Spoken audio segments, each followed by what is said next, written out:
my start as a stroke of luck, really, because I used to be a graphic designer. I used to be in advertising, and I sat at my desk. I hated my job, and I called a girlfriend of mine. She was studying to be a hairdresser. I decided, why not? I wanted to move back to Italy, so I went to a school in Italy.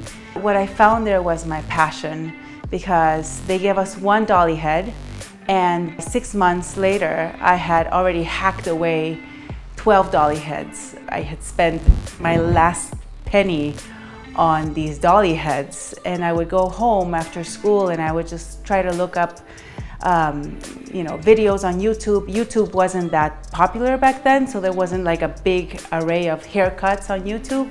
And I would try to mimic what I'd seen on the video. And I would come back to school and I'd ask my teacher, what they had done. One day she looked at me and she said, Annika, tu hai fame, which means you're hungry, and this isn't the school for you. She said I needed to go to a big school, to a really good school. And that's how I ended up at Sassoon Academy. So I was very, very lucky, because I feel like I was born and raised at Sassoon as a stylist. That's when I discovered really like what my passion is. I keep myself inspired.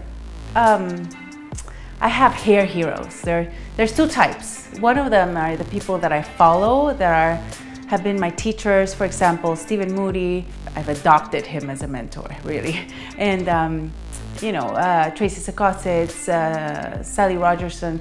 Hairbrained is an amazing source of inspiration. Looking at images, seeing what everybody else is doing, and also just the regular client. I get a lot of great clients. Maybe they've seen my work before and they say, just go for it, do whatever you want. And that keeps me inspired, because I get to better myself every day. Once you're done and they see themselves in the mirror and it's like, oh my God, that's really on point, what keeps me inspired. What I love about doing hair is that no 2 days are the same. Like, you get to spend time with an individual and get to know them in a very personal and very intimate way, because you're so close together for hours, sometimes more than a day, really. And it's never the same. Part of my job is already done by looking at somebody's shoes. It's a combination of psychology and talent, or education, and you put it all together, because you get to mold somebody the way somebody looks at themselves, and I think that's really cool. I think I'd like people to know that I have a huge thirst for knowledge. I almost want to say it's insatiable. I can't turn it off. I'm constantly educating myself. I'm constantly looking for new things.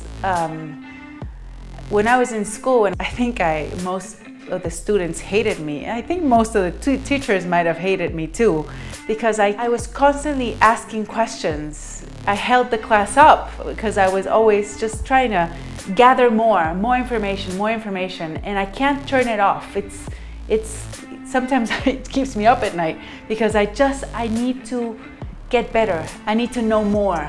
That's really what I think one of my strong points, because I'm never just, I'm constantly in motion. I'm constantly going forward. And it's just like this fire that just keeps burning. The fire just keeps burning. So, what are we doing today?